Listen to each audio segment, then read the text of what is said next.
요한계시록을 두 번째 이제 시간으로 또 저희가 보냅니다. 요한계시록의 가장 큰 부담은 이 환상을 해석하는 거, 그리고 정확하게는 여러분 7년 대환란은 정확한 얘기가 아닙니다. 사실 우리 7년 대환란에 매여 있죠. 그리고 천년왕국. 그래서 그게 언제냐 그거냐의 문제인데, 요한계시록 1장 1절에 3절을 자꾸 읽어보시면 그 얘기를 하지 않아요. 그리고 지난주엔 예수 그리스도의 계시라는 걸 얘기했죠. 예수가 그리스도라는 사실을 이야기를 했어요. 근데 제가 많은 책을 좀 참조해 봤는데 좀 아쉬운 게 있어요. 조직신학적으로 그리스도가 누구라는 설명을 한 책은 굉장히 많습니다. 유명한 분부터. 근데 성경적으로 예수가 그리스도라는 걸 설명하는 내용들은 많지 않더라고요. 구약부터 신약까지 그리스도에 관련된 주제, 구약은 메시아죠. 기름 부음한 자, 왕, 선지자, 제사장. 그걸 이어서 신약에 예수가 성취되고 예수 그리스도가 요한계시록에 완성되는 그 왕, 선지자, 제사장으로서의 역할을 연결하는 성경 신학적인, 성경으로 풀어주는 책은 많지 않더라고요. 물론 조직신학 책이 성경을 안 풀어준다는 얘기가 아니라 조직신학은 교리에 관련된 내용이니까 그리스도가 누구라는 설명을 하는 내용인데, 제가 책을 찾아보면 되게 아쉬웠어요. 조그만한 부분으로 설명을 되어 있지만 이걸 다루고 하는 부분은 없어요. 물론 유명한 제가 지금 저자가 생각이 안 나요. 메시아의 죽음, 메시아의 탄생이라고 아주 굉장히 유명한 석학이 있는데, 그분도 그리스도라는 부분을 다룬 게 아니라 죽음과 탄생이라는, 마태복음부터 요한복음에 있는 복음서에 나오는 예수의 죽음과 탄생을 이야기하는데, 이 그리스도에 대한 얘기가 없다는 게 좀 되게 많이 아쉽더라고요. 그렇다고 제가 지금 당장에 저수를 할 수 있는 건 아니지만, 지난주에 묵상을 통해서 여러분에게 드렸던 그 내용을 참조해 주셔서 구약을 성취하시고 신약의 그리스도로, 그리고 다시 오실 그리스도로 계시하신 이 내용이 요한계시록이라는 사실을 잊지 말자라는 거죠. 요한계시록은 묵시, 예언, 서신이지 묵시나 예언만 있는 게 아니다라는 거예요. 그 예언의 목적이 뭐라고 말씀드렸죠, 여러분? 회개케 하기 위함이라는 거예요. 변화시키기 위함. 그럼 요한계시록은 뭘 주는 거죠? 저주와 심판을 해서 사람들을 두려움과 공포에 빠뜨리려고 하는 게 아니라 돌이키고자 하는 거죠. 왜냐하면 이 당시 1세기에 초대교회 성도들이 뭘 받고 있었죠? 핍박과 박해와 환난과 또 세상을 살아가는데 타협하지 않으면 먹고 마실 수 없는 상황이었기 때문에 이 부분을 권면하는, 그래서 요한계시록은 저주와 심판의 책이 아니라 바꿔야 된다는 거죠. 특별히 오늘 1절에 3절에 그 내용을 아주 잘 설명하는데, 복에 관련된 내용입니다. 요한계시록 무슨 책이라고요? 복에 관련된 책입니다. 복에 관련된. 요한계시록을 읽으면 복 받는 거예요. 할렐루야. 근데 문제는 극단적 종말론자들, 이단과 사이비는 자기 말만 들으면 복 받는다 그래요. 그 저주를 면할 수 있다. 아닙니다. 성경을 읽는 거죠. 그들의 말이 아니에요. 그래서 요한계시록의 이 복을 잘 생각해 봐야 될 필요가 있다. 그래서 창세기에 우리가 창세기를 이해하고 요한계시록 이해하는 게 굉장히 중요하다. 제가 계획한 건 아니지만 창세기를 읽고 우리가 지금 요한계시록 다루잖아요. 와, 우리가 이걸 어떻게 이렇게, 제 생각이 아니었어요. 이 마음을 주신 건 하나님이시잖아요. 창세기 처음과 계시록의 마지막, 복에 연결된 내용이라는 걸 이렇게 볼 수 있겠구나. 만약에 계시록만 따로 봤다면 이 생각을 못 했을 건데, 창세기의 복과 요한계시록의 복을 연결할 수 있다는 거. 그래서 우리가 참 잘 봤다. 제가 잘한 게 아니고 하나님이 그 마음을 주셔서 참 잘했다. 저도 참 잘했어요. 감사합니다. 여러분도 참 잘하셨고, 그 얘기를 드리고 싶은 거예요. 그래서 요한계시록 무슨 책이다? 복에 관련된 책이다. 두려움과 공포를 주기 위한 책이 아니다는 거죠. 만약에 요한계시록은 두려움과 공포를 조장하는 사람이 있다면 듣지 마십시오. 들을 필요가 없는 거예요. 종말이 왔다고 말세 왔다고. 왜? 그렇게 말하는 사람들은 두려워합니까? 종말을? 아니잖아요. 누릴 거 다 누리고 마음껏 살아가고, 제일 부유한 사람이 그 교주들 아니에요? 이만희 보세요. 어디 살아요? 여자도 한두 명이 아니고 매일 수금되는, 그 밑에 있는 사람들은 고생해서 다단계잖아요. 그 피라미드. 이게 다 극단적 종말론자이들하고 이단과 사입의 특징이에요. 허경영 하늘군 가봤지 않습니까? 초대돼서 간 게 아니에요. 저희가 여기 교회를 하면서 당근에서 뭘 내놓은 게 있어서 갔는데, 이 80리터짜리 보온 물통을 사려고 갔는데 거기가 하늘뿐이었던 거예요. 그래서 깜짝 놀랐어요. 그래서 저희 그런 2단의 물건 우리 하나 가져왔다 그래가지고 생각하면서 갔다 오긴 했는데 장난 아니에요. 10,000평. 그런데 여러분 딱 있어요. 사람들 몰려가죠. 뭐 하려고? 그 사람의 침을 맞으면 낫고 그 사람이 썩은 우유를 먹어도 낫다고 이런 저도 그렇게 할 걸 그랬어요. 사람들이 이런 걸 믿더라고. 성경을 바로 얘기하면 잘 안 믿고 그런 이상한 걸 얘기하면 믿어요. 근데 그건 사실 저주지 않습니까? 자기를 죽이고 있는데. 근데 요한계시록은 복에 관련된 책이라 다시 한번 말씀드리고 그래서 오늘 1절에 3절에 복이 무엇인가를 정의해주고 복을 누가 받는가를 말해주고 있어요. 굉장히 중요한 도전이라고 생각합니다. 본문은 간단합니다. 우리가 지난주에 1장 1절 앞절 전반절 살폈고요. 오늘 그 중간부터 마지막 부분을 살필 건데 예수 그리스도의 계시가 무엇인가를 설명하는 내용 그게 1절 하반절에 이어져요. 그리고 나서 그 계시를 받은 요한이 나는 이 얘기를 다 전했다는 게 2절이고 마지막 이 전한 내용을 읽고 듣고 지키는 자가 복이 있다. 이게 이제 결론인 거예요. 그러면 요한계시록을 하나로 정리해보면 예수 그리스도의 계시인데 전달해줬어요. 그럼 그것을 누군가는 듣고 전했다는 얘기죠. 전한 사람의 얘기를 듣고 읽고 지키면 뭐가 있다? 복이라는 거죠. 이게 요한계시록인 거예요.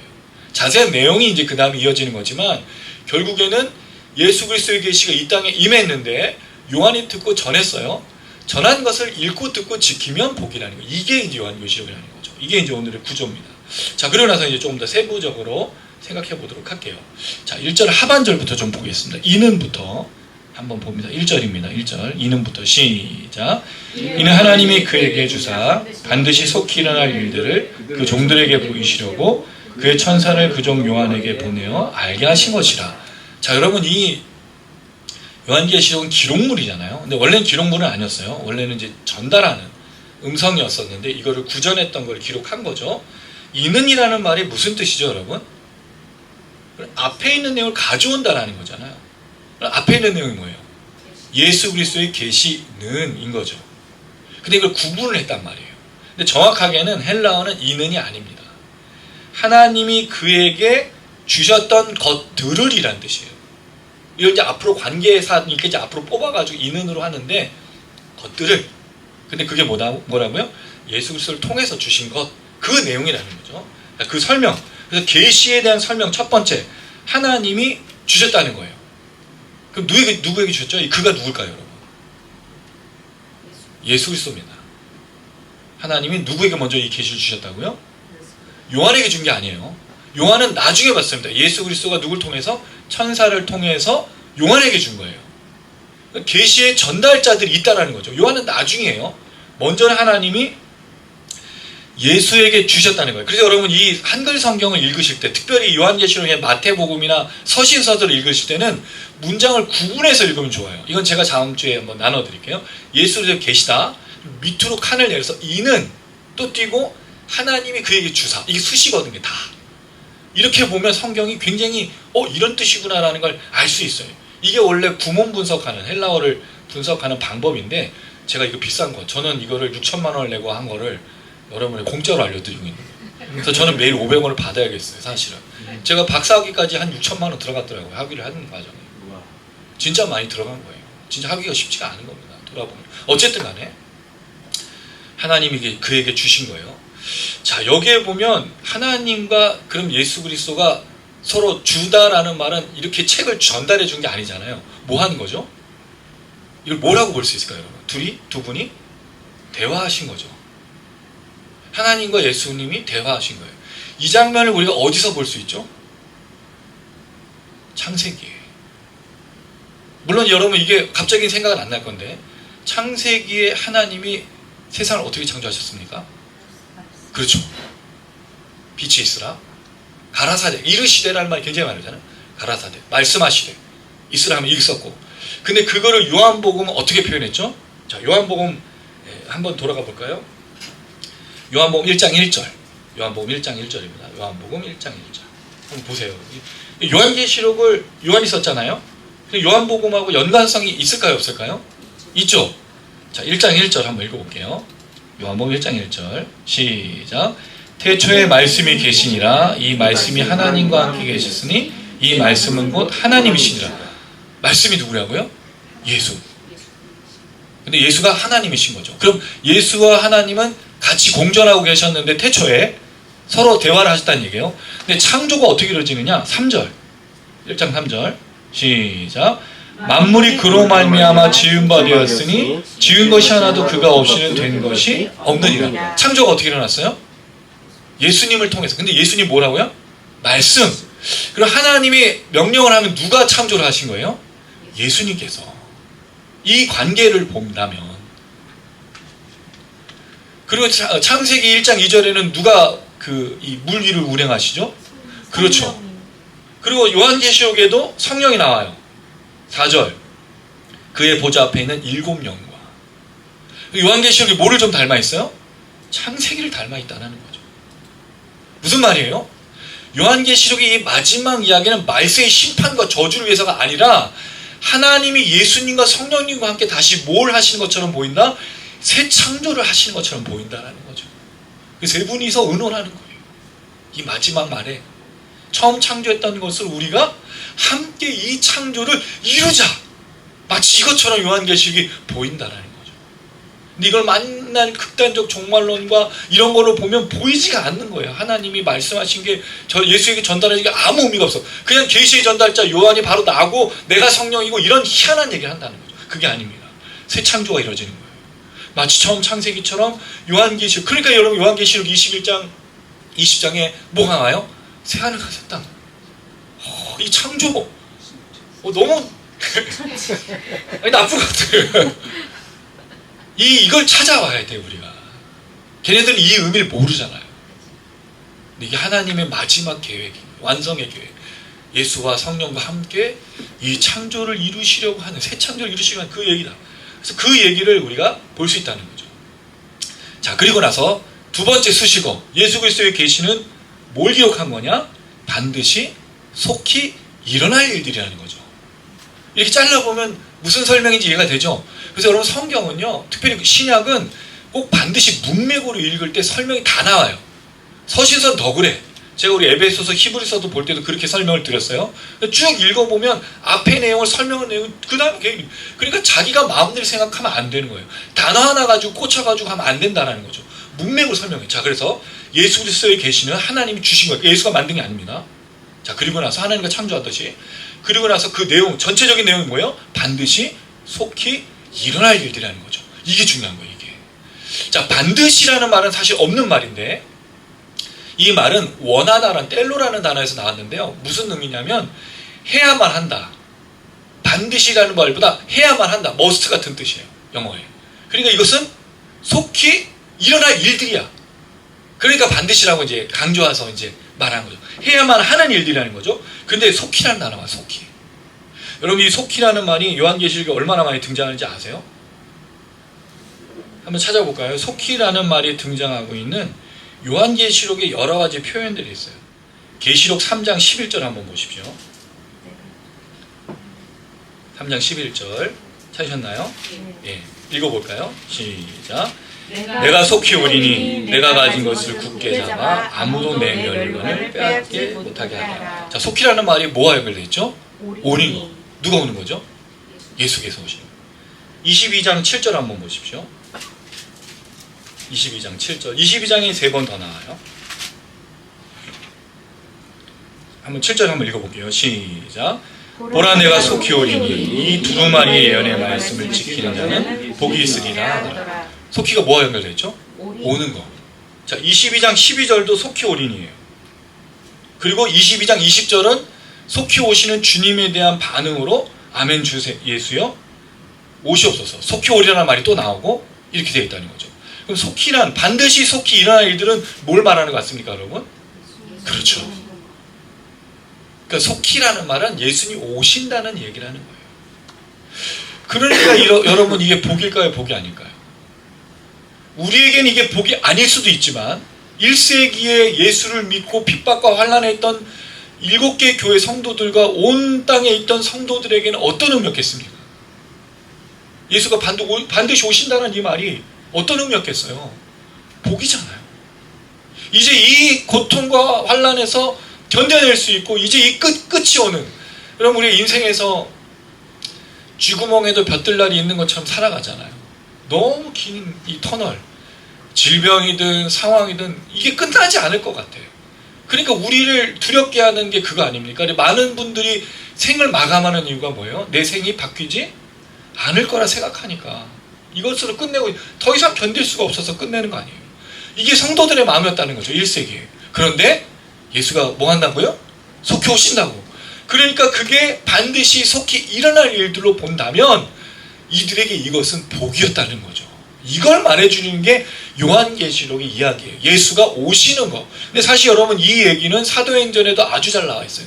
사도행전에 예수님께서 제자들에게 말씀하시고 하늘로 올라가니까 천사가 뭐라 그러죠? 왜 하늘로 올라간 1장 11절에 나온 얘기인데 왜 그 하늘로 올라간 예수를 보냐? 그가 올라가신 그대로 오실 것이다 약속했잖아요. 그리고 속히 올 것이라고 요한도 말하고 있다는 거죠. 그럼 이 전체적인 얘기는 예수가 다시 오시는 속히 오신 이야기라는 것을 알 수 있다는 거죠. 우리가 이것을 반드시 염두에 두고 오늘 본문을 보면 좋겠습니다. 그래서 환난과 천년왕국이 아니고 누가 오는 얘기? 예수가 오시는 얘기. 예수 그리스도가 오시는 얘기가 전부라는 것을 우리는 기억해야 될 필요가 있다는 거죠. 그리고 그거는 오늘 복의 정의를 내리는 우리와 이 1세기의 성도들과의 간격을 줄여주는 아주 중요한 얘기인 거예요. 우리가 반드시 속히 일어날 일들은 이 땅의 심판과 저주가 아닌 왜 그 예수님이 오시는 것에 강조해야 되는 이유가 1세기 성도들에게 있기 때문에 그럼 그들의 성도들이 바랬던 그 복이라면 오늘 이 시대에 우리는 어떤 복을 생각할 수 있느냐 연결할 수 있다는 거죠. 이것으로 오늘 보고자 하는 거예요. 자, 그 다음에 그 종들에게 보이시려고라고 되어 있어요. 보이시려고라는 말. 자, 여러분 여기서 사실 좀 한 가지만 더 생각해 볼게요. 이 구문을 나눠보면 그 종들에게 보이신다라고 말하면 예수님께서 주셨고 그 다음에는 두 번째 전달자는 종들인 거예요. 요한에게는 천사를 통해서 마지막에 임하죠. 그럼 이 종들은 누굴까요? 그 종들에게 보이시려고 했다라는 말은 그래서 이걸 먼저는 구약시대 선지자들로 보는 견해가 있고 그 다음에 요한 전에 받았던 수많은 말씀에 대한 사람들 이걸 이야기할 수 있다는 거죠. 결국에는 속히 일어날 일들을 그 종들에게 보이시는 것 주시고 보이신다는 거죠. 근데 여기에서 한 가지 요한에게 이 증언이 오기 전에는 종들이 먼저 받았다는 거예요. 그럼 여러분 복음은 이 계시는 요한에게만 준 하나의 계시, 그러니까 요한 한 사람만 읽고 해석할 수 있는 계시인가는 질문인 거죠. 성경 그렇게 기록하고 있지 않다는 거예요. 종들에게 주셨다는 말은 누구나 보고 누구나 듣고 누구나 해석할 수 있다는 거죠. 그래서 요한계시록은 두려운 책이 아니에요. 그래서 여러분 이제 앞으로는 요한계시록을 두려운 책으로 읽으실 필요가 없다는 거죠. 흔들리고 믿음이 어렵고 괴롭고 절망이 있고 어디가 아프고 고통스럽다면 뭘 읽으려고요? 이제 요한계시록을 읽는 거예요. 할렐루야. 이걸 막 터부시해서 누구도 풀어낼 수 없는 진짜 비밀과 상징과 괴로운 이야기로 읽어서는 안 된다는 거죠. 왜요? 여러분 이 종들에게 보이신다고 한 다음에 뒤에 이어지는 2장부터 나오는 얘기가 7개 교회에 대한 얘기잖아요. 그럼 이 7개의 교회는 이 책을 어떻게 한 사람만이 해석해주고 그렇게 설명했을까요? 물론 그렇게 볼 수는 있습니다. 왜냐하면 3절에 이 예언의 말씀을 읽는 자가 나와요. 읽는 자는 단수고 듣는 자와 지키는 자는 복수입니다. 이건 당시의 상황 때문에 그렇죠. 당시는 지금처럼 글을 다 읽지를 못했어요. 말은 할 수 있지만 글을 읽고 쓰는 것은 문맹이 그렇게 발달하지 않았기 때문에 한국 사람들이야 글도 많이 읽고 우리는 거의 컴퓨터도 쓰고 뭐 다 하잖아요. 글도 쓰고. 그런데 그때 당시에는 이게 누가 읽어줘야만 되는 상황이었단 말이죠. 그럼 이게 무슨 얘기냐면 교회로 보내면 누군가가 나와서 그걸 읽어줬다는 얘기예요. 그리고 읽는 사람 한 사람이고 왜냐면 그게 이 설거자처럼 읽어주고 듣고 지키는 거는 복수형이라는 거지 한 사람만이 해주는 건 아니라는 거죠. 지금은 그렇지 않다는 거죠. 중요한 건 그거예요. 이게 교회에 전달이 됐단 말이죠. 그럼 교회에서는 이걸 돌려서 듣고 읽고 나누고 전했다는 거예요. 그럼 모든 사람이 읽고 모든 사람이 듣고 모든 사람이 지키고 있는 게 이 요한계시록이었단 말이에요. 그랬을 때 한 사람만이 읽고 풀고 해석하는 게 절대로 아니다라는 걸 다시 한번 말씀을 드립니다. 요한계시록은 그런 책이 아니에요. 그리고 지금까지 구약의 다니엘서, 에스겔서, 스가랴서도 다니엘과 에스겔과 스가랴만 말해준 게 아니에요. 그 이후에 누가 이걸 읽어냈죠? 제사장들, 바리새인들, 서기관들이 읽고 설명하고, 그래서 학사 에스라, 느헤미야 때 이런 사람들이 와서 다 읽고 전해주고 말했다는 거예요. 여기는 성도든 목회자든 아무 상관이 없다는 거죠. 그래서 요한계시록은 우리가 이제는 매일 읽어도 되는 책이다라는 거죠. 누구에게만 허락된 책이 아니다는 거예요. 다시 한번 설명을 드리고 보이시려고. 천사를 그종 요한에게, 여기서 천사는 잠깐 생략을 하고요. 다음에 설명을 드리고, 요한에게 보내어 알게 하신 것이라. 여러분 여기에 중요한 게 있어요. 요한계시록의 목적이 뭐죠? 아까 반드시 속히 일어날 일들이잖아요. 이거는 주시고 보게 하시고 마지막에 뭐한 목적이 있어요? 알게 하시는 거. 그렇죠. 이걸 감추려고 준 게 아니에요. 요한계시록은 어떻게 하려고요? 그래서 여러분 이 요한계시록을 구약의 보고라고 말해요. 요한계시록에 뭐가 많다고요? 구약이 다 스며들어 있어. 요한이 구약 굉장히 많이 이용해요. 요한복음을 제가 연구하고 있잖아요. 요한복음에 보면 구약이 너무 많이 나와요. 아까 우리 창세기 그 태초의 그것과 이게 분명히 창세기와 연결된 1장 1절을 연결하거든요. 그러니까 요한은 창세기, 창조로부터 시작되는 것을 굉장히 중요하게 여기고 있다는 거죠. 요한계시록에도 구약 본문이 많아요. 왜? 여기 나오는 반드시 속히 일어날 일들도 그렇지만 이 설명을 드리면서 넘어가려고. 알게 하신 것, 이거 다니엘서거든요. 다니엘서 2장에 보시면 느부갓네살 왕에게 다니엘이 설명한 것 중에 하나님이 당신에게 알게 하시려고. 그 내용 굉장히 많이 나와요. 근데 이 표현이 요한계시록에 반복될 때 분명히 다니엘서를 인용하고 있는 것으로 보고 있다는 거죠. 그러면 다니엘서든 구약의 묵시록이든 이런 선지서든 예언이든 모든 것 간에 누구나 알게 하려는 것이 목적이지 한 사람만 풀어줄 수 있는 게 목적이 아니라는 거죠. 요한계시록은 반드시 알게 하시는 겁니다. 저는 이걸 보면서 그 생각이 들었어요. 출애굽기에 하나님께서 모세를 부르죠. 그리고 모세에게 자신을 계시하셨어요. 나는 전능한 하나님, 스스로 있는 자, 여호와니라. 한 번도 내가 이 이름을 알려준 적이 없는데 너에게만 알려줘. 근데 모세가 딱 그걸 듣고 나만 알아야지? 그랬나요? 그러지 않았어요. 내가 당신이 하나님이라는 걸 사람들에게 뭐로 증명하나요라고 물어보잖아요.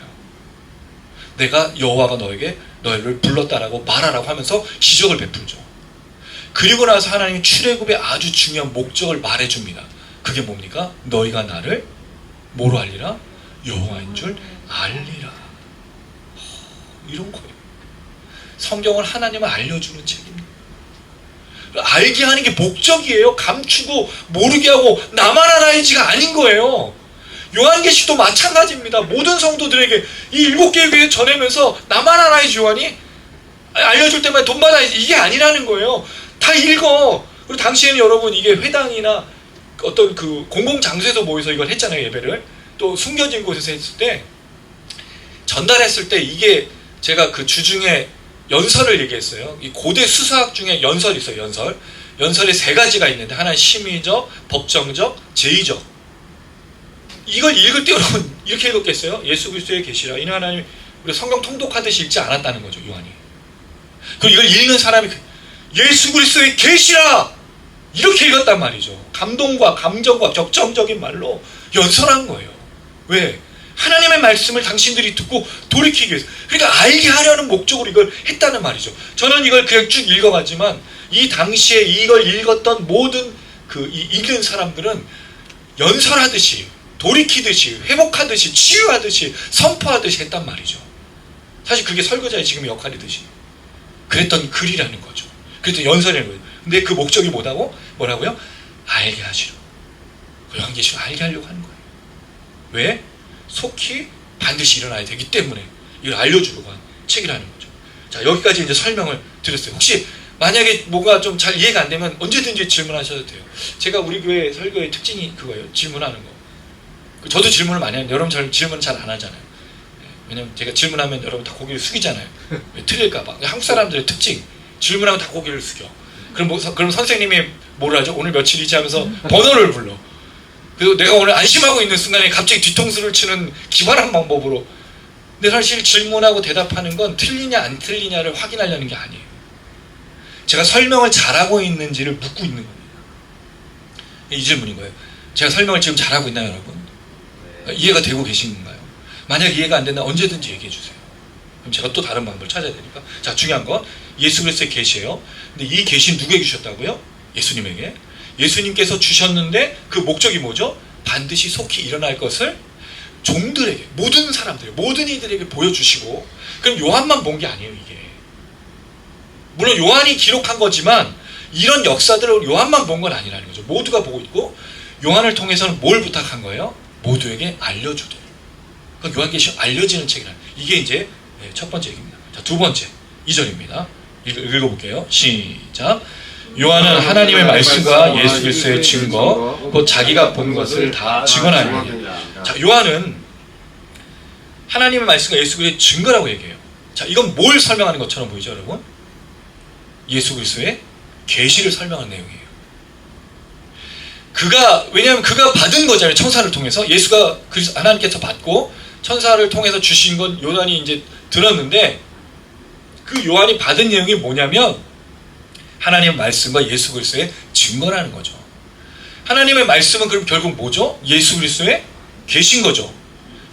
하나님께서 예수에게 주신 거죠. 근데 그게 무슨 내용이야? 그럼 하나님의 말씀은 속히 일어날 거. 같은 내용이 반복되는 거예요. 이걸 계속 얘기하고 있다는 거죠. 그럼 예수 그리스도의 증거는 뭘까요? 증거라는 단어는 마르티리아라는 그 단어인데요. 증거, 증인, 증거물 여러 가지예요. 이거 여러분, 이런 증인과 증거는 어디서 주로 사용한 단어죠? 그렇죠. 재판할 때. 만약에 증인이나 이 증거가 잘못된 거나 증인이 거짓 증언하면 어떤 일이 벌어지죠? 재판이? 완전히 잘못되잖아요. 우리 여러분 많이 보고 있지 않습니까? 유전무죄, 무전유죄. 이게 지금 이 시대 아니에요. 그래서 항상 최근에 이제 많이 얘기했던 거 CCTV로 확인해가지고 동탄에 그때 그 젊은 청년 그 사건도 무서운 세상이 됐어요. 사람이 그래서 이야기를 녹음을 하고 다녀요. 그런 세상이 된 거예요. 증거. 예수 그리스도의 증거는 뭐에 대한 증거일까요? 반드시 속히 일어나요. 예수가 하나님으로 받았던 그 증거, 또는 예수 그리스도 자신을 증거로 보기도 합니다만, 요한이 본 것에 대해서 하나님의 말씀이고 예수 그리스도의 증거라고 얘기해요. 왜? 자기가 마치 법정에 서서 증언을 하는 것처럼 말하기 때문인 거예요. 그럼 여러분, 이 얘기는 뭘 의미하는 걸까요? 요한은 나는 거짓을 말하는 것이 아니라고 얘기하는 거죠. 왜냐하면 이게 반드시 속히 일어날 일이니까.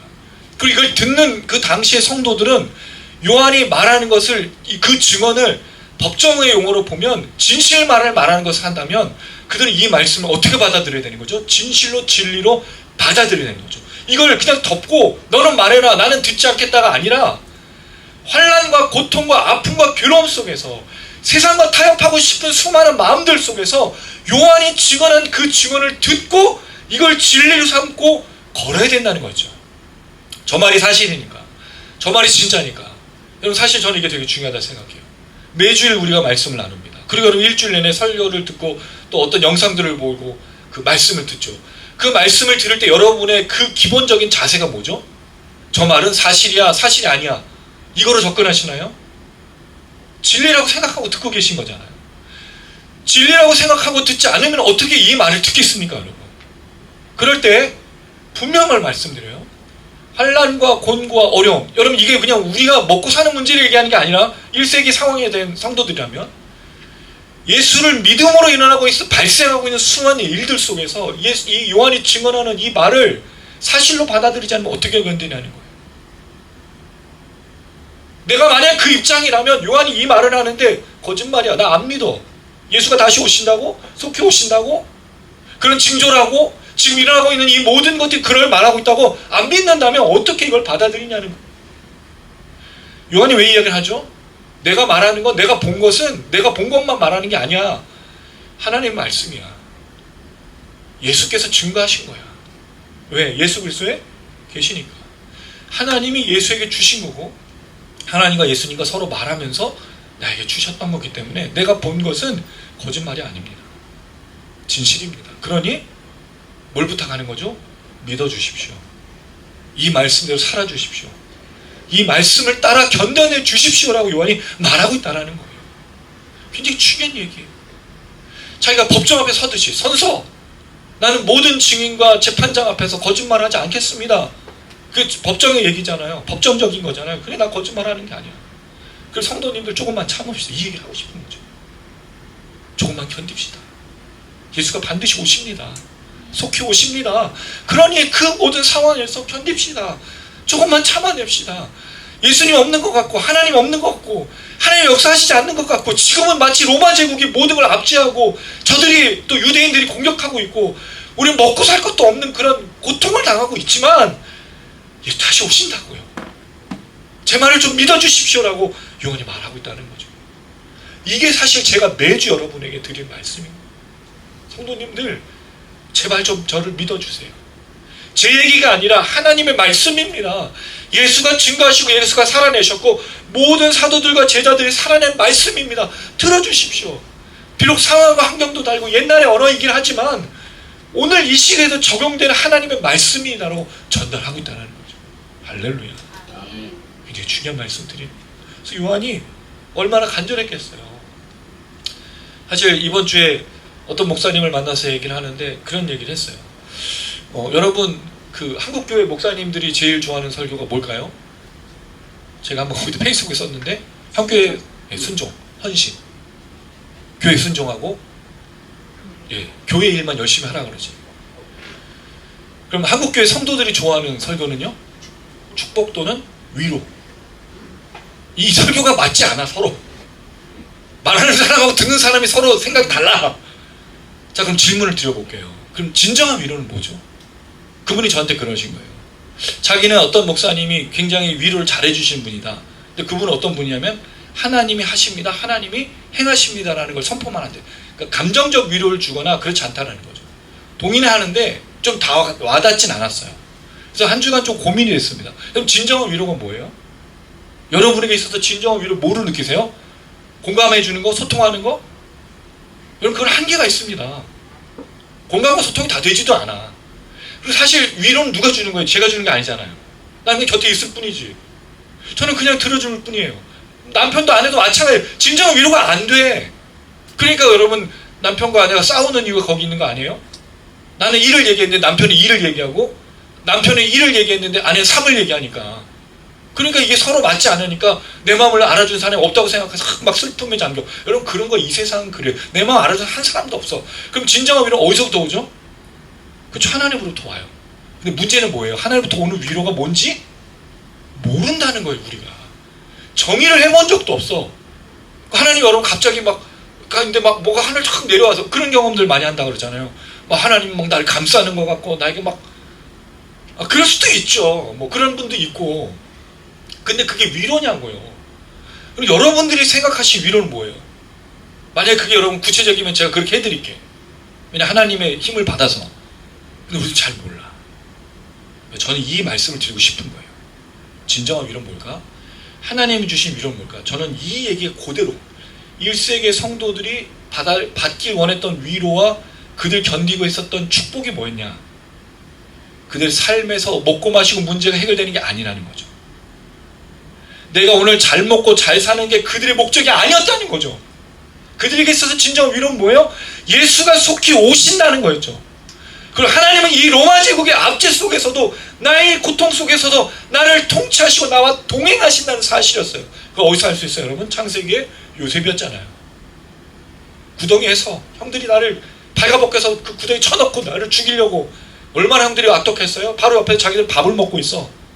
동생은 죽고 막 괴롭고 고통스럽고 있는데 벌거벗고 팔려갔어. 노예로. 그리고 또 노예에서 또 모함을 받아서 감옥으로 가. 근데 그때마다 한 번도 이 요셉을 떠나지 않았던 게 뭐였죠? 하나님.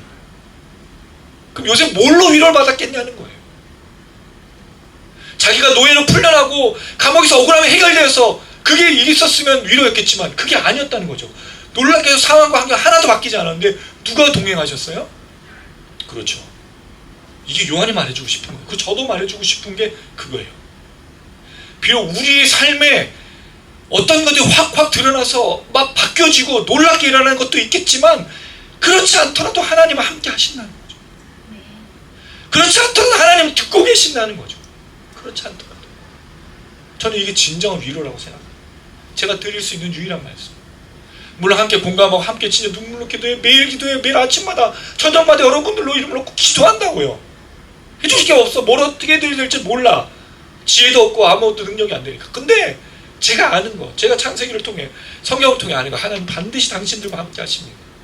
근데 문제는 못 듣고 있는 거죠. 왜? 우리의 상황과 환경이 바뀌어야 하나님이 나를 위로하시고 나에게 축복이라고 생각하니까. 1세기 성도들이 그럴 수가 없었다고요, 여러분. 심한 박해와 고난 속에서 내가 이걸 타협해야만 먹고 사는 문제 속에서 이걸 내려놓으면 죽을 것 같으니까. 근데 분명히 하나님 함께 하신다고 요한이 말해주고, 내 말 거짓말 아니야. 요한은 말하고 싶어요. 성도님들 잘 안 들리겠지만, 여러분들 이 상황에서 이게 들리지 않겠지만 하나님의 말씀입니다. 예수님이 증거하신 겁니다. 제발 제 말을 좀 들어주십시오라고 요한이 간절하게 말하고 있다는 것. 이 내용 속에 예수 그리스도의 계시 반드시 속히 볼 겁니다. 저 또한 부탁드리고 호소드립니다. 하나님 함께 하십니다. 우리가 모르고 못 듣고 못 생각하고 못 생각해서 못 느껴서 그런 거지. 함께 하십니다. 그래서 우리가 뭘 해야 되느냐? 3절. 그래서 이 증언, 물론 여기서 좀 어려운 게 한 가지가 있어요. 계시는 하나님의 말씀과 예수 그리스도의 증거라고 또 얘기했고 본 거라고 했어요. 왜냐면 요한은 이제 다시 보잖아요. 다 증언했다 그래요. 이거 좀 거짓말 같지 않으세요? 어떻게 본 걸 다 증언해? 여러분 이런 걸 읽으면 의심이 안 드세요? 우리 성도님들 믿음이 투철해. 나는 믿음이 좀 없어. 나 이거 보면 정말? 요한이 다 증거했다고? 다 어떻게 사람이 다 증거할 수 있지? 그래서 여러분 이 이야기에 대해서 고민할 때 고민이 안 드는 이유가 있어요. 요한이 이거를 다 써서 했다는 건 아닐 거예요. 근데 가능한 이유가 있습니다. 그게 10절입니다. 한번 읽어볼게요. 시작. 주의 날에 내가 성령에 감동되어 내 뒤에서 나는 나팔 소리 작은 큰 소리를 들으니. 왜 다 증언할 수 있었을까? 성령의 감동. 근데 우리는 성령의 감동되어는 이 해석한 거예요. 원래 직역은 성령 안에 있었답니다. 성령 안에. 이걸 우리가 늘 말하는 성령 충만. 성령 충만이 뭐죠, 여러분? 성령 안에 있는 거예요, 그게. 그거 사도 바울이 제일 잘 쓰는 표현. 내가 그리스도 안에서. In Christ. In Christ. N. 크리스토스. 내가 그리스도 안에서. 성령 안에서. 이게 감동이에요, 여러분. 뭐 이상한 거 막 하고 막 뒤로 넘어지고 뭐 방언하고 이게 아니라 뭐라고요? 성령 안에. 다른 말로 하면 성령이 나를 통치하는 거죠. 그게 성령 충만이에요. 근데 여러분 이런 언어들을 보면요, 성경에서 말하는 정의들, 교리들을 많이 이해할 수 있는 거예요. 그들의 언어로. 근데 우리가 자꾸 놓치고 막 성령 충만하면 막 충만을 또 생각을 해. 충만이 뭐지? 그럼 어떻게 하면 충만할 수 있지? 막 자기 막 상상을 해. 성경대로 하면 돼. 성경대로. 성경이 읽어주는 거예요. 그래서 다 본 것을 증언할 수 있다. 왜? 성령이 그를 이끌어서 보여주고 천사들이 이끌어서 보여주고, 근데 그거를 그가 성령 안에 있으니까 기록했다라는 거죠. 다른 말로 하면 성경을 듣는 자들도 성령 안에 있어야 된다. 저도 늘 기도해요. 우리 성도님들 너무 감사한 건 항상 성령 충만해서 우리 목사님 성령의 두루마기 삼아 뭐 성령의 이런 표현들을 쓰잖아요. 제가 헛소리하지 말라고. 되게 중요한 거니까. 제가 성령 안에 지배를 받고 성령이 인도하시는 대로 전달을 해야지 제가 하고 싶은 말대로 하면 그게 무슨 설교예요. 하나님 말씀도 아니에요. 그리고 기도 굉장히 중요한 거. 너무 감사해요. 우리 성도님들 저를 위해서 늘 기도해 주십시오. 성령 충만할 수. 성령 안에. 근데 듣는 자도 성령 충만해야 되는 거죠. 당시의 상황에선 더 간절했을 거예요. 우리가 뭐 예배를 뭐 누가 오는데 검문을 해가지고 너 어디가? 제가 오늘 어디 가는데 너 이름 뭐야? 이걸 해서 오는 게 아니잖아요. 여기 오실 때 누가 뭐 제지했어요? 여기 들어오는데 당신 누구냐고, 여기 왜 올라가냐고, 뭐 하러 가는 거냐고 물어본 사람 있습니까? 없잖아요. 이 당시에는 유대인, 로마 제국, 수많은 사람들이 예의주시하면서, 그러니까 그들 물고기 익투스가 뭐죠? 주는 그리스도시요 살아계신 하나님의 아들입니다를 그 앞에만 해서 물고기, 그 표시를 통해서 그들이 함께 모였잖아요. 사실은 여러분 듣는 자들도 또 성령 충만해야 돼요. 읽는 자나 듣는 자 모두. 자, 3절 읽어보겠습니다. 시작. 이 예언의 말씀을 읽는 자와 듣는 자와 그 가운데 기록한 것을 지키는 자는 복이 있나니 때가 가까우니라. 자, 다시요. 예수 그리스도의 계시가 아까 뭐라 그랬죠? 하나님이 주셨고 종들에게 보이셨고 요한에게 알게 하시려고 한 거였는데, 하나님의 말씀과 예수 그리스도의 증거라고 그랬잖아요. 또 요한은 자기가 본 것이 계시고 말씀이고 증거라고 그랬는데, 마지막 이거는 계시가 예언의 말씀이라고 해요. 그럼 결국 하나가 다 나온 거예요. 묵시도 되고, 계시가 묵시니까 아포칼립시스 묵시, 그다음에 예언, 그다음 마지막 이게 서신이잖아. 다 나왔어요. 다 설명. 결국 이거는 묵시도 되고 예언도 되고 서신인 그런 모든 얘기를 함께 얘기하고 있다는 거죠. 자, 그 다음에 복 받는 사람이 누구냐? 읽는 자. 그 다음 듣는 자, 지키는 자. 자, 그래서 여러분 여기서 헬라어 원문을 좀 보는 게 도움이 돼요. 읽는 자는 아까 단수라 그랬죠. 회당에서 누군가 읽어줬으니까. 근데 듣는 자와 기록한 자는 복수야. 근데 여기서 또 주목해 보여야 될 게 뭐냐면 읽는 자 안에 정관사가 붙었어요. 그럼 그 읽는 자인 거죠. 그리고 듣는 자 앞에 정관사가 붙었어. 그런데 영어로 보면 and 또는 우리나라 말로 하면 와. 듣는 자와 지키는 자 때 지키는 자에는 정관사가 없어. 정관사가 어디만 붙었어요? 듣는 자에게만. 그럼 그 듣는 자 그리고 지키는 자 이렇게 되는데 그렇지 않다는 거죠. 정관사가 생략이 된 거예요. 듣는 자와 지키는 자가 사실은 그 듣는 자, 그 지키는 자죠. 왜 하나로 표시했을까? 이게 되게 중요한 거예요. 읽는 사람은 다른 사람일 수 있는데 듣는 자와 지키는 사람은 같다는 그렇죠. 이걸 말해주고 싶은 거예요. 이게 문법적 요소예요. 이게 하나로 묶었어. 듣는 거랑 지키는 게 다른 게 아니라는 거예요. 근데 우리는 듣고 안 지키지. 죄송해요 여러분. 여러분들 탓하지 않아요. 왠 저도 못 지키고 있습니다. 우리는 구분하고 있다는 거죠. 근데 성경은요. 복 받으려면 어떻게 된다고요? 읽고 듣고 지켜야 된다. 하나의 동작인 거예요. 하나인 거예요. 듣는 귀 따로 있고 순종하지 않는 건 아니라는 거죠. 듣고 지키는 게 하나라는 겁니다. 굉장히 중요하게 얘기하고 있어요. 요한이. 그리고 이건 우리 당시의 상황이 아니라 1세기의 상황이잖아요. 우리는 사실 그냥 넘어갈 수 있어요. 왜? 이렇게 큰 어려움이 없을 수 있으니까. 근데 이 사람들은요. 생명을 거는 거죠. 왜냐면 오늘 읽었어 누가. 들었잖아. 그럼 삶으로 가면 뭘 해야 돼 당장? 지켜야 돼. 근데 지키기 쉬웠냐는 거예요. 우리 잊어버려서 문제지. 이들은 바로 닥친 현실이었어요. 이 말을 그대로 해주는데 예수가 속히 오는 거에서 믿음을 지켜야 되는데 배교하면 안 되고 또 뭐 하면 안 되는 걸 계속 듣는데 얼마나 갈등이 됐겠습니까? 왜? 당시에는 경제활동과 정치활동과 모든 거를 가려면 뭘 타협해야 되죠? 로마 제국이랑 타협해야 돼. 그럼 우상 숭배해야 된다는 거예요. 뒤에 나온 니골라당과 이세벨이 나와요. 그 당시에 이 니골라당 뭘 주장했냐면 우상 숭배와 음행을 강조했어. 이세벨 우상 숭배, 그러니까 모든 로마의 모든 문화를 즐기라는 거예요. 이게 하나님 복이라고 얘기한 거예요. 여기서 같이 살아내는 거. 그리고 그냥 말씀은 그냥 뭐 지키든지 말든지 이런 식의 상황이 있었던 거예요. 그러니까 요한이 이 사람들을 계속 얘기하면서 그 교회 안에 들어온 음녀, 바벨론 이렇게 표현하고 있는 거죠. 이게 어떤 그 로마 교황 누구를 말하는 게 아니라 교회 안에 있는 수많은 이단과 사이비와 모든 공격들에 대해서 적대적인 원수들에 대해서 이야기하고 있다는 거죠. 그럴 때 듣고 지키는 자가 복이 있다고 말하는 거예요. 여러분 되게 중요한 얘기를 하고 있어요. 읽는 자는 회당에 산 사람. 근데 지금은 이제 우리가 다 읽죠. 그리고 듣는 자도 누구예요? 우리예요. 그리고 지키는 자도. 그럼 복이 없는 이유가 있어. 우리에게. 뭐가 없어서? 순종이 없어서 하는 거죠. 순종이란 말이 좀 우리에게 거슬리는 말이 됐어요. 어느 순간. 여러분 순종이란 말이 원래 굉장히 좋은 표현 아니에요? 순종이라는 말에 다른 의미가 뭐가 있어요? 충성이잖아. 그리고 순종이란 말에 다른 의미가 뭐예요? 믿음과 신뢰거든요. 우리가 왜 순종해요? 믿기 때문에 순종하는 거 아니에요? 엄마 아빠가 하나도 나에게 뭐 도움이 안 돼. 그리고 내 친구나 뭐 어떤 사람이 도움이 안 돼. 그럼 딱 그 말을 따르나요, 여러분? 안 따르. 내가 왜 따라 그걸? 너는 각지 길로 가고 넌 이거. 근데 만약에 부모님이 존경스럽고 또 선생님이나 내가 아는 분이 존경스러우면 여러분 뭐 하죠? 따라가잖아요. 신뢰하고. 그 얘기를 하는 겁니다. 하나님을 신뢰하느냐의 문제예요. 순종이냐는 문제가 거기에 있는 거죠. 자, 그러면 복받기 위한 우리의 순종의 말씀이 뭔지를 좀 정의하고 오늘 마무리했으면 좋겠습니다. 우리 교회에서 이야기를 너무 많이 했어요. 극단적 종말론자잖아요. 그 다음에 이단과 사이비는 이 순종, 이 말씀을 지키는 걸 주로 뭐로 얘기하죠? 교회에서 열심을 다해 충성하는 거. 이단과 신천지는 막 사람들 데려다가 아무나 막 데려다가 사람 채우는 거. 무슨 피라미드 조직 같아요. 거기. 돈이 나오거든. 위로 올라갈수록 사람을 진짜 피라미드예요. 피라미드. 다단계. 그러니까 사람들을 끌어모아.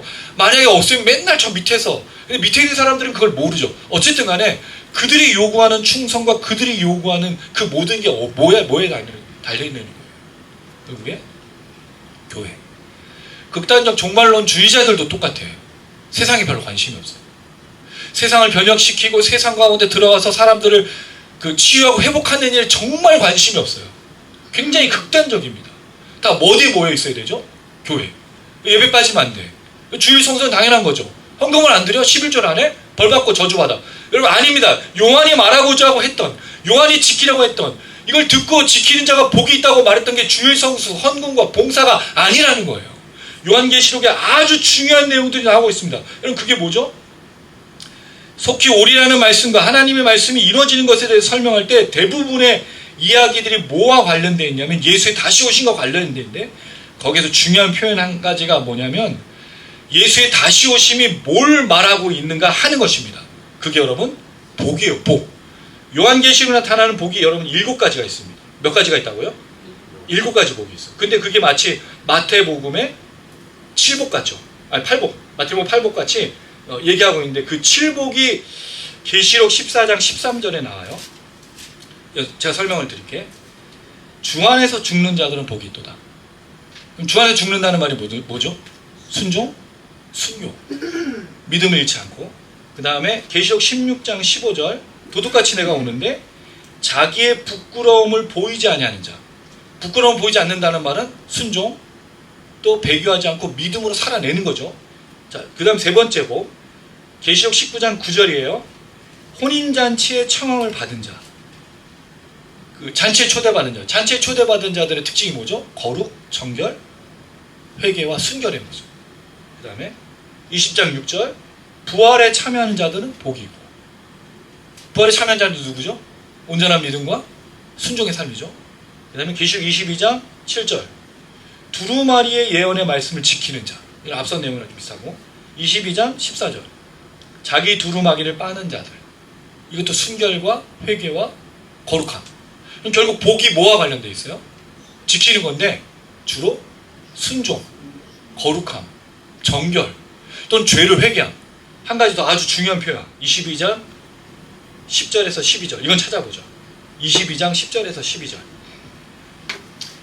22장 10절에서 12절. 이것만 보고 이제 마무리할게요. 22장 10절에서 12절. 찾으셨나요? 다시 읽겠습니다. 시작. 또 내게 말하되 이 두루마리의 예언의 말씀을 임봉하지 말라. 때가 가까우니라. 불의를 행하는 자는 그대로 불의하고, 더러운 자는 그대로 더럽고, 의로운 자는 그대로 일어나고, 거룩한 자는 그대로 기록하리라. 내가 속히 오리니 내가 줄 상이 있어 내가 각 사람의 그가 행한 대로 갚아주리라. 자, 여기에 보면 지키는 자가 주의해야 될 것들이 나오죠. 불의하지 않는 거예요. 그 다음에 더러움에 빠지지 않는 거고, 의를 행하고 거룩하게 행하는 것을 말하고 있는 거죠. 그럼 결국에는 지키는 자가 받는 복은 주일 성수, 헌금, 봉사가 아닌 거예요. 진정한 믿음으로 거룩함을 가지고 살아가는 거죠. 불의하지 않는 거예요. 그리고 이 땅에 하나의 나라가 있음을 믿고 주님이 다시 오실 것을 기다리면서 걸어가는 거죠. 당시 1세기의 그리스도인들에게는 이게 아마 굉장히 중요했을 거예요. 그 다음에 21장 8절, 두려워하는 자들과 믿지 아니하는 자들과 흉악한 자들을 말합니다. 두려워한다는 말은 로마 제국하에서 예수를 믿는 것을 두려워하는 거죠. 믿지 아니한다는 말은 예수가 다시 오신다는 거나 또는 예수에 대한 믿음이 없는 걸 말하죠. 흉악한 자들이 좀 재미있는데, 이거는 볼성 사나운 것 또는 사람들이 터부시하는 증오스러운 존재가 되는 거.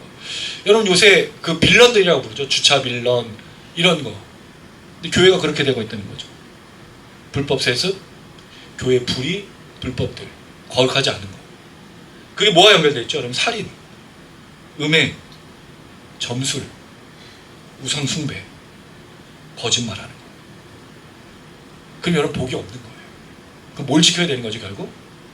순결한 거예요. 거룩한 거예요. 참된 신앙. 그 읽고 듣고 지키는 자가 이런 사람인 거예요. 교회 열심히, 당연히 여러분 교회 열심히 해야 되죠. 주일 성수해야 되죠. 하나님께 예물 드리는 거 당연하죠. 근데 이거로 하나님이 복이냐 저주냐를 판단하지 않는다는 거예요. 우리의 삶이 불의하고 예수를 믿는 신앙이 없고 배교한다면 이 압제의 시대 속에서 먹고 마신 것 때문에 배교하고 불의를 저지르고 있다면 하나님이 심판하신다는 거예요. 근데 그렇지 않다면, 그걸 지키고 있다면 상과 복이 주어진다는 거죠. 그럼 우리에게 있는 상과 복은 뭐예요? 이 온전한 신앙과 믿음으로 살아갈 때 주시는 축복이라는 거죠. 아까 말했던 위로, 함께 하신 동행, 그 역사들. 사실 요한계시록의 이 내용은 굉장히 중요한 내용이에요. 물론 우리가 상징과 환상을 통해서 더 많은 것들을 볼 수도 있겠지만 초반부에 기록된 이 서신의 모습들을 보면 무엇을 말하고자 하는지 아주 중요하게 이야기하고 있다는 겁니다. 말씀을 맺겠습니다. 다시 한번 말씀드리지만 예수 그리스도의 계시, 하나님 말씀 그리스도의 증거, 요한이 본 것, 예언의 말씀은 읽고 듣고 지킬 때 복이 있다는 거죠. 그리고 그 읽고 듣고 지키는 그 복은 온전히 신앙과 믿음을 지키는 그 종말의 시대 속에서 거룩함과 순결함, 증오스러운 존재, 살인하는 자, 음행하는 자, 점술하는 자, 거짓말하는 자, 잘못된 것들을 따라가는 것들을 거절하는 그 삶이 바로 진정한 복을 누리는 사람이라고 이야기하고 있습니다.